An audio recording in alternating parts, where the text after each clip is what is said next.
To me, it's not the question of the child, it's a question of society. What type of society do we live in? I don't think people say, well, dysfunctional household. We are the dysfunctional society.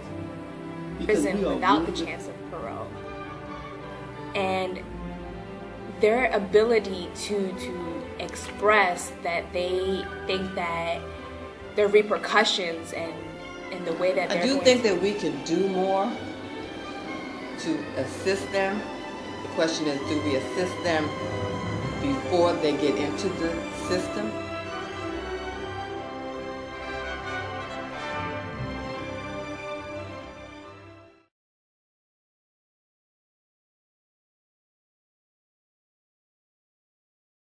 Allison Marshall, can you explain the events that occurred on January 7th, 2009? Well, I came home from school probably around about, let's say, 3:30, 4 o'clock. My mom wasn't home yet, but my stepfather was watching TV on the couch. And he asked me if I was ready. And I said no. So then I walk up to my room, put my bags down, and next thing I know, he's behind me, and he pushes me down on the bed.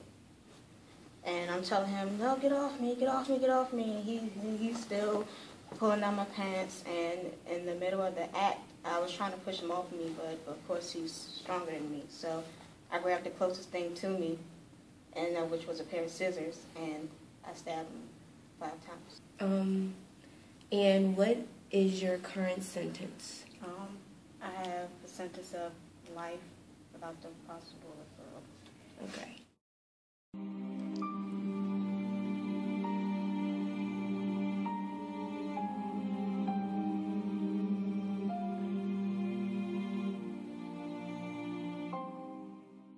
We give them those labels. Oh, they're really, really bad people.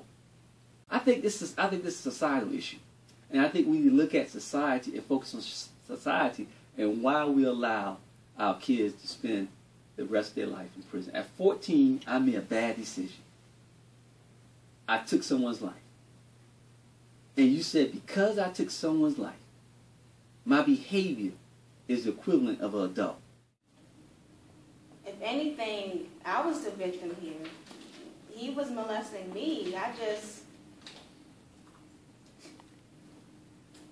It was just crazy. Like, I thought that, there was a chance for me to maybe even go see a therapist. They didn't even offer that. Even juvie, but to come straight to an adult prison, like, I was just 13 years old. Okay, how did you feel, or kind of take me back to your experience thus far at being in an adult facility? The first month that I came here, I cried every day. There's nobody to talk to, like nobody writes me. My family turned against me, my mother's side anyway, they turned against me. So I began cutting myself to at least feel something. I became numb after a while, so I started cutting myself. So you're telling me that you're not separated from these adults? No. Okay. You mentioned you cut yourself as a way to, I guess, cope with your pain or to feel something.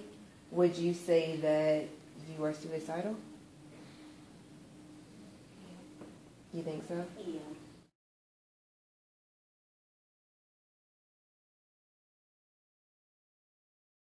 Do you think these juveniles fit into the adult prison population? That's the thing. They don't fit in the adult prison. A 12-year-old being incarcerated with other adult offenders that could possibly rapists, could be murderers.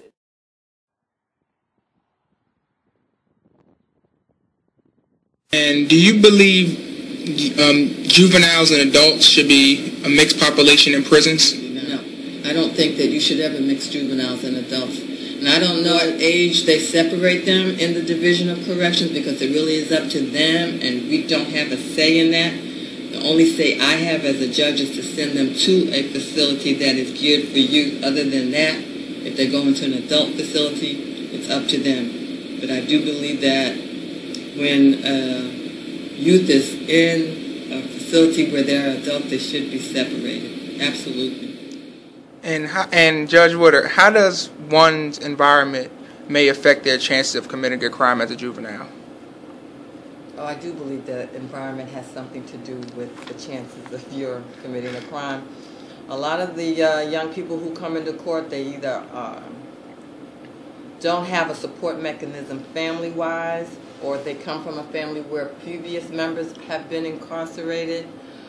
They don't have jobs most of the time. I will say that a lot of times they also have low educational skills that were never addressed in the school system or assisted in terms of helping them in terms of modifying their behavior.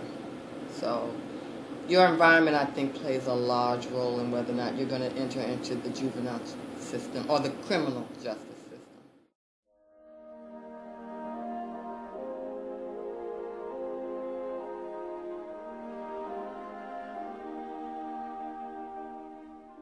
Private schools and the rich kids, they got, they're fine. Right. Priorities what's all going on? wrong. Yeah. Listen, you gonna get this because our priorities are wrong, and they've always been wrong. Here's a good question. People say college. Why can't college be free? I'm like, it could be free. It should be free. Why? Tell me the explanation that up until pre-K through 12th grade, do you pay for school? No. You use taxpayers' money to do what? Fund The schools. Then why can't we use taxpayers' money to fund college? Everybody should have free college. You have free high school, Right. grade school, elementary school. What's the difference? It costs us more in the back end when we don't get free education. Mm-hmm. And then we turn to why our kids are violent. So we don't care. So until we get our priorities together, we're going to have these flares. And we're going to keep blaming families and children. We're going to keep blaming the individual. We're not going to look at the structure of society. We're not going to look at the society that says, bad boy, life in prison at 14. To me, said we should be ashamed of ourselves that we're throwing these kids away. So don't look at the parents. Don't look at the family. Look at us. What does that say about us? That we allow that these kids be thrown away.